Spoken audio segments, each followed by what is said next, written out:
Wrestling, and this press conference is an update on the effort to keep wrestling in the Olympic Games, organized by the Committee to Preserve Olympic Wrestling, CPOW. It's a U.S. group which has been working on this issue since the 12th of February, when the International Olympic Committee Executive Board made a recommendation that wrestling not be included as a core sport in the 2020 Olympics. There's been a lot happening in the last 5.5 weeks, and we have 4 guests here to talk about it. Also today, we're announcing a 2020 vision campaign through CPOW, which is going to be our marketing effort to try to get the world together behind this cause. There's a press release about that, which I can provide to you afterwards.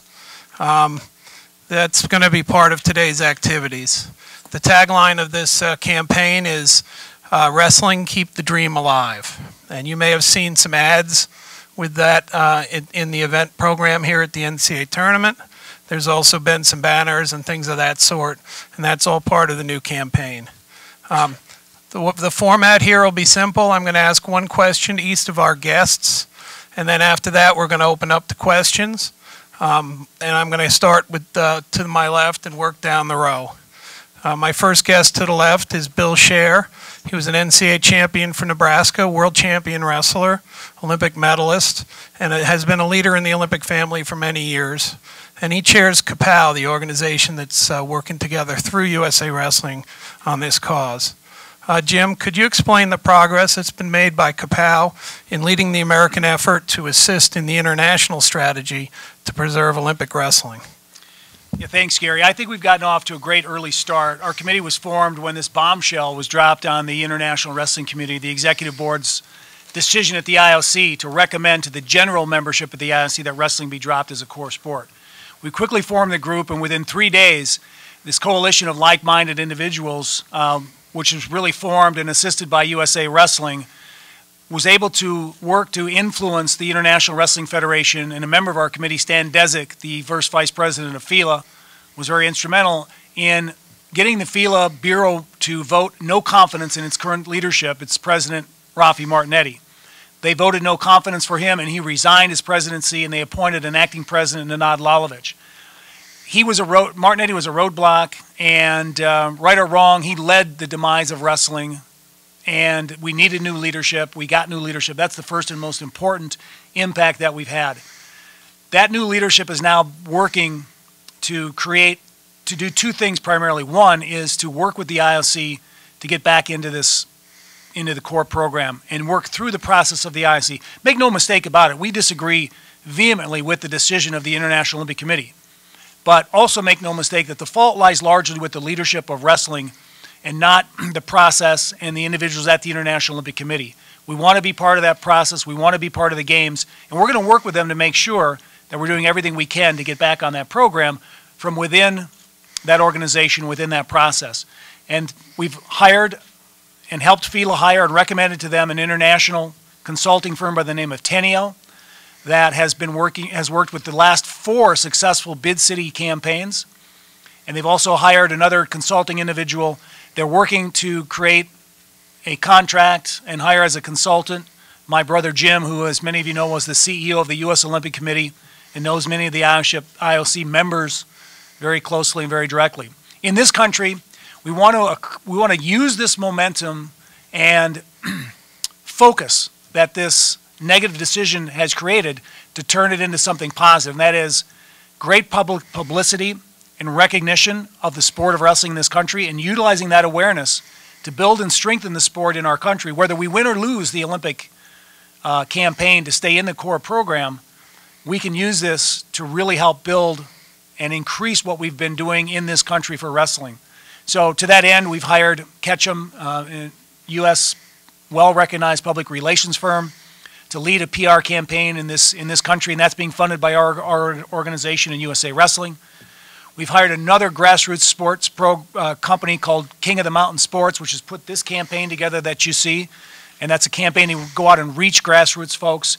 And we're going to use this information that we collect, all the people that we're able to gather to support this effort, to keep them in the fold and help them to build wrestling at the grassroots level of this country. And if we strengthen it in this country and then we help it happen all around the world, whether we're in or out in this most recent go-round, the sport will continue to grow, and then the Olympic Committee will have no choice but to keep us in that program in the future.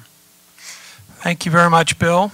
To his left, my second guest is Congressman Jim Jordan of Ohio, who's leading our congressional effort for a resolution supporting Olympic wrestling out of Washington.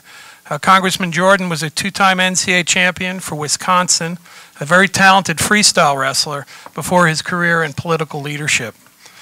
Congressman, what kind of reaction have you heard from your colleagues in Washington about the IOC recommendation, and what's the status of the resolution that you've been working with some of your colleagues in Congress? Let me too thank you, Gary, for your leadership and USA Wrestling, and certainly the leadership of Bill Scherr and everyone who's involved in this effort. It's been great. You know, look, from the day it happened, every single day, whether I'm in Ohio, around our district, or last week I was in Florida speaking to a trade association, no matter where I'm at, someone, and I'm sure you're all getting this as well, someone comes up to me and talks to me about this crazy decision.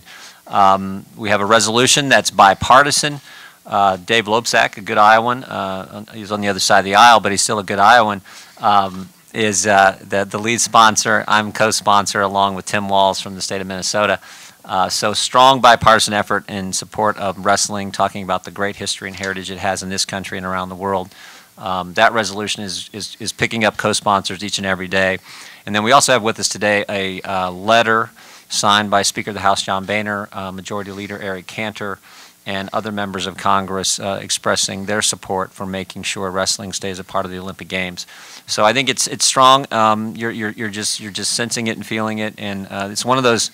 Some of you may know I'm one of the more conservative members of Congress, but this is one of those issues where party lines aren't a problem at all, and we're working together to try to protect this sport and make sure it stays a part of the Olympic Games. Thank you very much, Congressman. To your left, our third guest is Dan Gable. He's a legend in wrestling, pretty well known in the state we're in right now.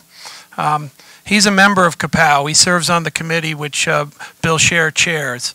He was a two-time NCAA champ for Iowa State, a record-setting coach for Iowa, Olympic champion athlete, Olympic coach. He's also in the Hall of Fame internationally for the sport of wrestling. Dan, just in your mind, why should wrestling be an Olympic sport forever, and how can other people help in our effort to keep wrestling in the Olympics? Well, we've already been through wrestling and a lot of his potential issues for forever. By that I mean in my lifetime. I've seen things get enacted at certain levels, and then they affect other things. And because of that, we've had some great organizations be sensitive about these issues, and a lot of these have really worked extremely hard, like the NWCA, the Coaches Association, the NCAA. Also, is very sensitive to a lot of issues, and they try to figure out how to make a lot of things work. Well, that's kind of where we are right now, just because of the fact that it's the right thing to do. It's the right thing to do. You got to take care of your people. And Congress, whether it's in the state of Iowa, whether it's in the United States of America, he talked about crossing party lines, and he talked about staying on the same side of the aisle and doing the right thing. And we have to do the right thing. The right thing is to offer people what they deserve. And so there's no reason why the people in the state of Florida, for an example, when they grow up and there's 8,000 kids wrestle, should have to leave Florida if they don't need to. But they need to now because there's no place to compete. And we are in that situation in maybe a few states, but we've actually attacked these issues. We have added 100 programs in the last 7 years, college programs. And some people don't know that. This is the education process. And so the education process right now is for these countries and these groups to make sure that these people that are in the position of power, to make sure that they understand that we are very well situated and that we're very much willing to change at the level of authority to make us more presentable, to make us more fitting in with what they would like, as long as it's reasonable. 180 countries, it's like We're in every state but one for high school. And so those states should be offering places. So we've been there before, not to this level from the top level.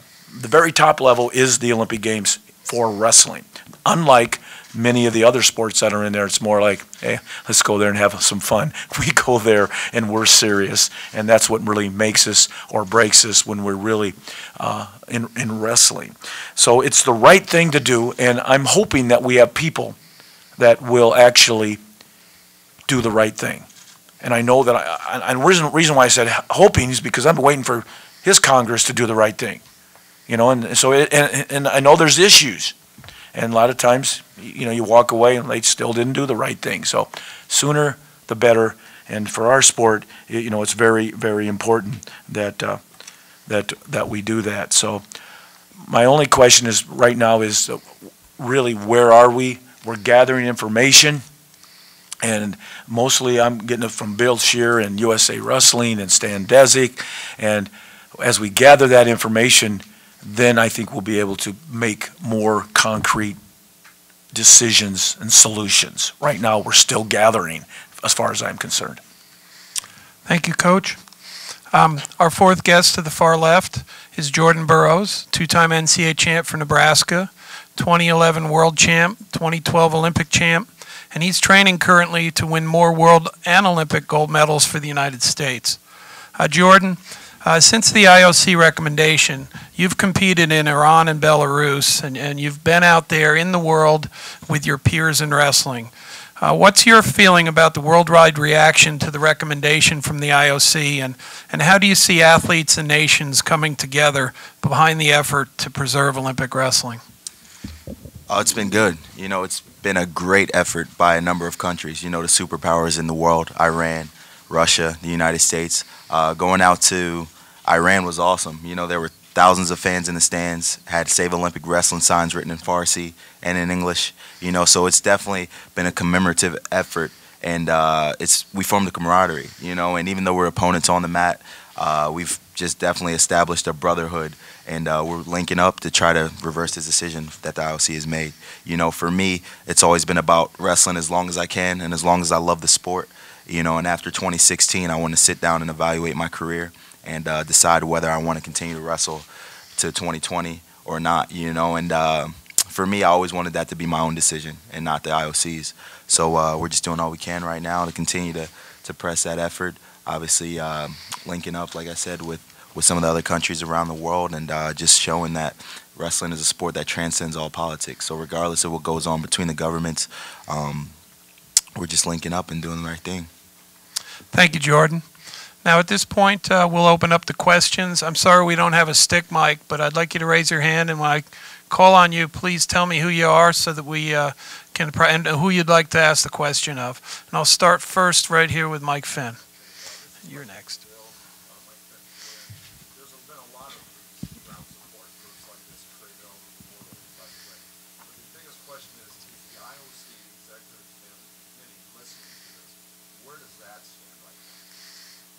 Yeah, I believe they are listening. I think there's two things that have occurred because of the groundswell of support. First, the IOC Executive Board has felt the need to defend their decision publicly. If you're getting people defending their decision, you definitely know you've made an impact with the publicity that they felt. Second, they've been open to meeting with our leadership. My brother met with several members of the IOC Executive Board, and our leadership of FILA has met with those members, as well as a meeting with the president of the International Olympic Committee, Jacques Rogue. So I believe we're being heard. The issue now is we need to not only be heard, but we need to impact. We need to change minds. And I think the campaign, you know, of all of these groups, as Jordan said, these groups around the world that are getting together and uniting through FILA, our international voice, we can impact the IOC in their decision. And I think the unification of the sport is a nice benefit of this sort of tragic circumstance, but it's one I think that can really help not only the IOC campaign and influencing them, but can help wrestling globally. The more united we are, the stronger we are. Second question is back here. Alex Persky, KCCI here in town. Coach Gable, we were with Governor Branstad and talking about this issue. What has come about meeting with Governor Branstad and Congressman, this might be for you too, and has anything really been done for here in the state of Iowa with that?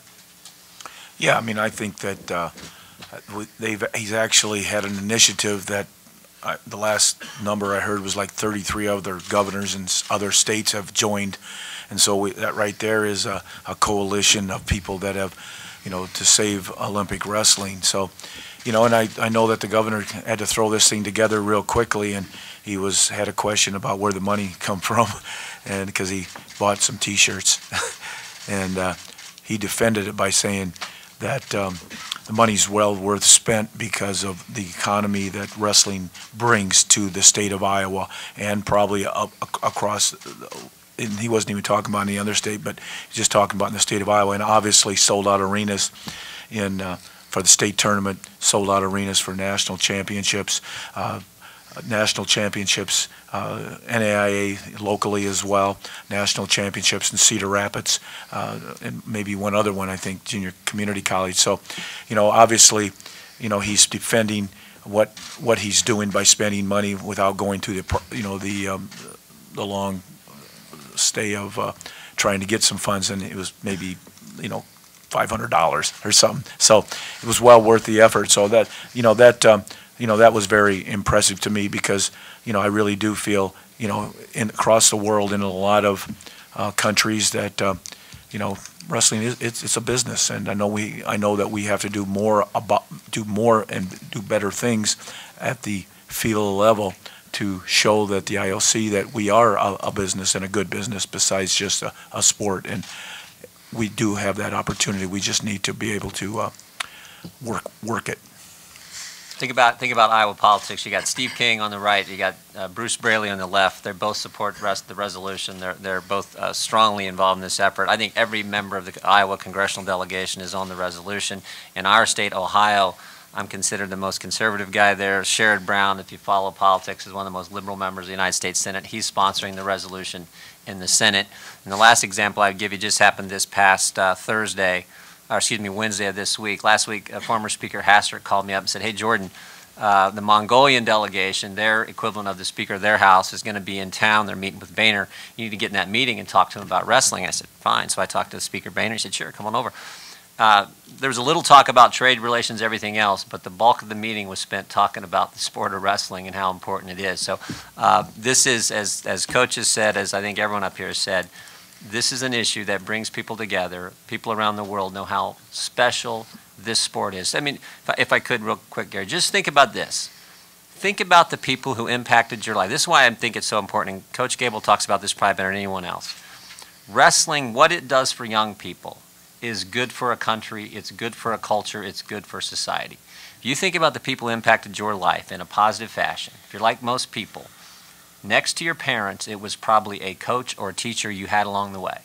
And for me, it was my high school wrestling coach, who passed away a few years ago. But an amazing guy. He taught chemistry and physics in our class. He was the toughest teacher in our school, and he was the toughest wrestling coach in the state of Ohio. And this is no exaggeration.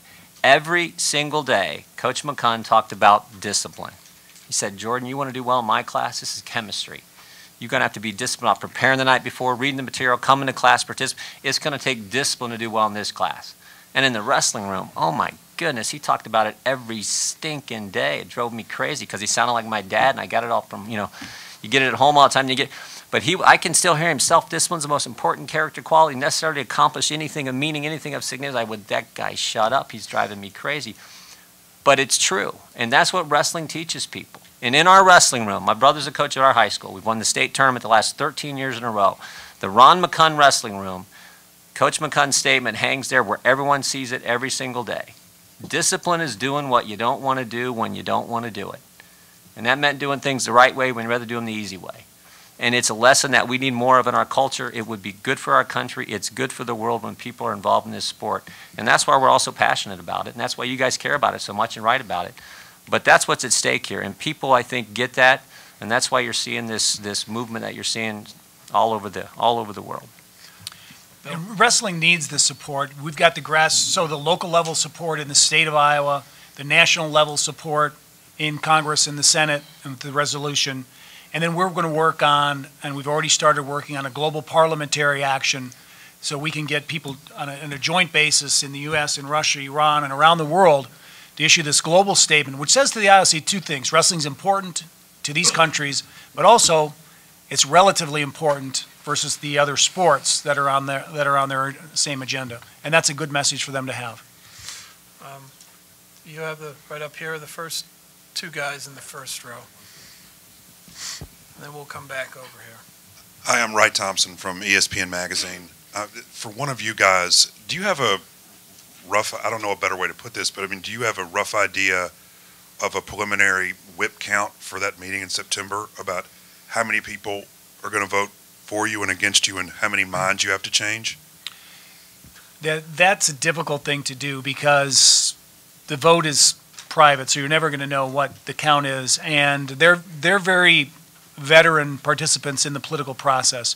There's two other votes that are taking place at the same time that are probably more important to them than our vote. And one vote is the selection of the 2020 host city. And the other vote is for the new president of the IOC who is going to follow Jacques Rogue in the presidency. So all of these votes, and we don't have to tell anyone more than Congressman Jordan, when there's multiple votes occurring, there's a lot of horse trading that's going on back and forth. We'll have to be aware of all of those sorts of things.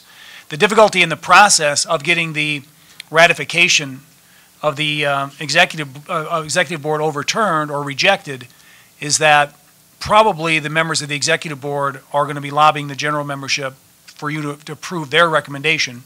Plus, there's 6 or 7 other bubble sports that are going to be lobbying against you to make sure that they don't, in turn, get put on the bubble if their recommendation is rejected. And then finally, it's been a platform campaign of the ILC president to eliminate sports. And so it makes it a lot easier for him if that resolution passes.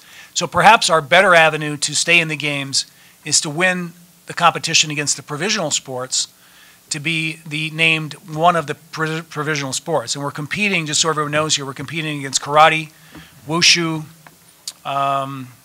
sport rock climbing, wakeboarding, baseball and softball.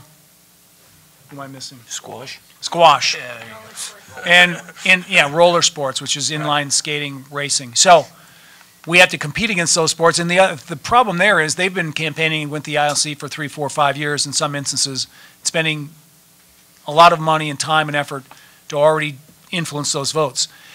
The interim step is in May. We have got to, there's going to be a vote by the executive board to take the 8 sports that are now named as provisional sport candidates down to 2, 3, or 4. And we need to really canvass those 15 ILC executive board members to make sure we get on that short list. So that's what we're working on. Our committee and FILA has already mapped out a schedule and target list of each one of the executive board members, and we'll be meeting with them individually to try to garner that support. As well, we need to demonstrate and show them that wrestling leadership is changing and that the organization of the sport at the top level is willing to change and amend and improve. I will make this clear, though. Wrestling itself is healthy, growing, and dynamic, and a global, truly global sport. And it's not the issue or problem with our sport. Our sport's beautiful, tremendous, and one of the best Olympic sports out there. The issue is with the governance of the sport at the highest level, the organization, and the way we've conducted ourselves in the IOC process. Bill, to follow up, Bryce Miller from the Des Moines Register. With your experience with Olympic bid processes and the IOC, it's clear what this group has done in a fast way and in a big way is organize things in a public relations, awareness, public pressure sense. But what other realistic, meaningful points of influence can you have before that vote? Beyond awareness, beyond pressure, what other meaningful things can you do that might influence a vote? Well, the one thing we've done on our committee is created a direct list, a direct line of influence to the International Wrestling Federation.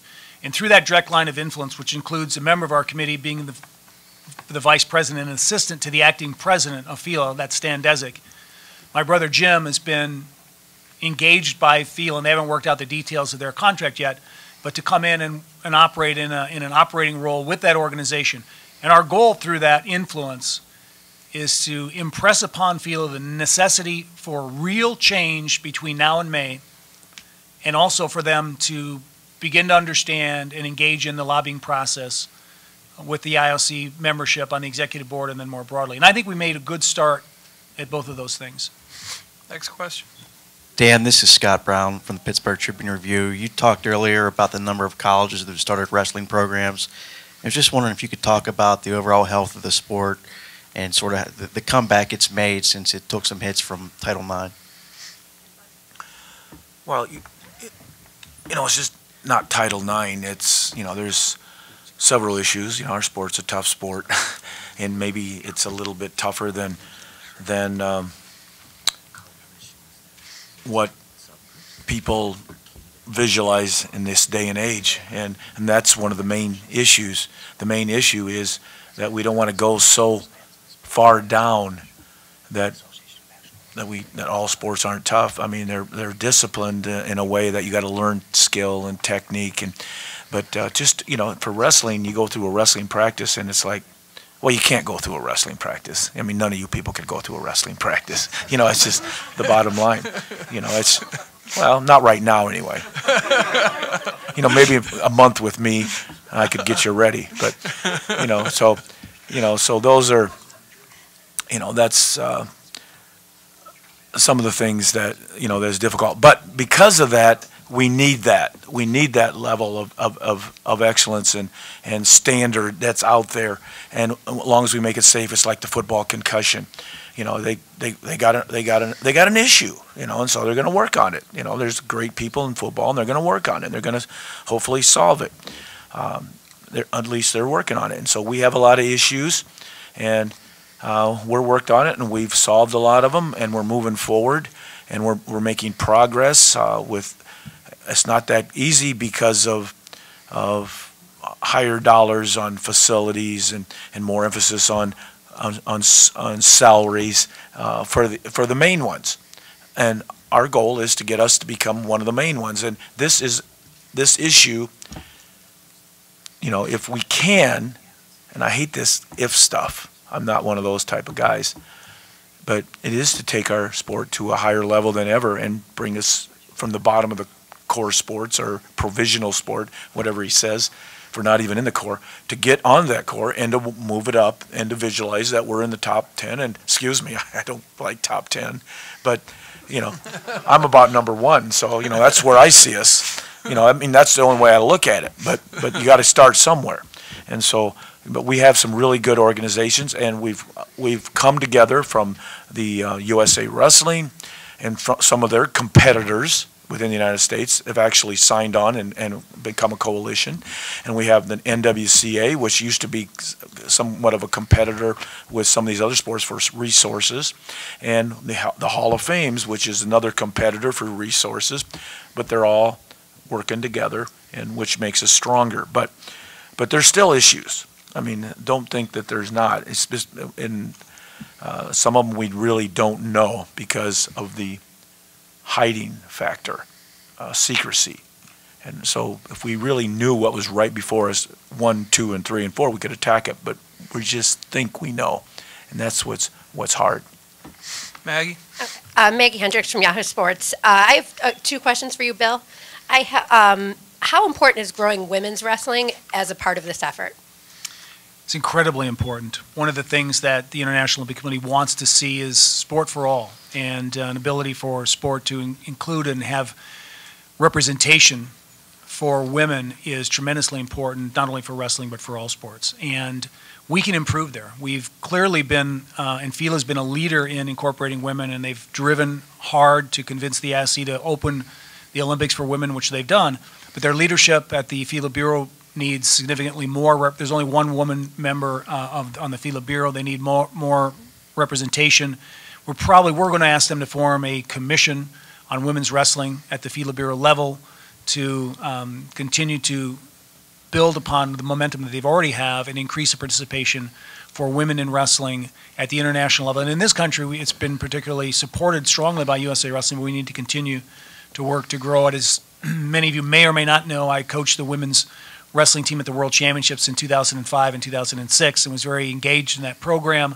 I'm a tremendous supporter of women's wrestling in this country, and I'd love to see it There are many colleges already have adopted women's wrestling here, and I'd love to see it become a full-fledged NCAA-supported sport. Second question. And what do you think the selection of the 2020 city, what impact will that have on that September vote for wrestling? Well, so literally we'd ask the same question if there were two bills in front of Congress, one, that was supporting some initiative, another healthcare bill, and you were trying to garner support, right? You'd go back and forth and do horse trading for votes. The IOC is simply a political body just like Congress or the Senate, and they're going to go horse trading back and forth for support and for votes. And so one vote will certainly influence the other, and so we have to be particularly mindful of where the support lies for the bid cities and how that interacts with our support for wrestling, and make sure we're on top of the horse trading that will occur in that voting process. Martin, I think this will be our last question, guys. I know everyone has a semifinal needs, and we also want to have one-on-one time for some of the guys that want to stay a little longer. But Martin? Yeah, this question's for Bill. You said that there was a provisional sport that wrestling could be a part of, or that could be part of the core sports. So I guess my question to you is do you guys have to choose which one we want to go? Or is it a choice, No, hey, we're going to go after being a core sport? We're going after both. It's a good question. We're going to try to get on the calendar as a provisional sport. The IOC has said they're going to let us make a presentation at the Sport Accord meeting in May in St. Petersburg, Russia, where the IOC Executive Board will vote on the short list. They'll narrow the 8 down to 2 or 3. So we'll have our shot at bat. We'll try to get at that 2 or 3. But we're also going to try to vote down the recommendation of the Executive Board to eliminate the wrestling from as a core sport in September in Buenos Aires. And just as I end this, and we'll talk about, you guys can talk individually with other folks, but I want to let people know, there's a tremendous importance of Olympic wrestling to the health, I believe, of wrestling in this country. And we will grow this sport. It will be dynamic in this country with or without the Olympics, but it can be better. I remember being an 11-year-old. I just started wrestling and gone to one tournament, and I watched the 1972 Olympics on TV and saw this man 2 seats to the left of me win a gold medal. And I said to myself, you know what? I'm going to be in those Olympics someday. And that drove me. I ended up going to a couple wrestling camps in Iowa with Dan, but that drove me from that moment on, and I wrestled until I was 28 years old to get that Olympic bronze medal. There's millions of kids across the world that see that same Olympic Games that are inspired the same way, and we need to keep wrestling in the Olympics. Okay, now if you'd like to come up and speak individually with these guys, again, one will be able to let you get back to covering the event, and we really appreciate you being here. Anyone who needs the letter from Congress that I'll hand out, also the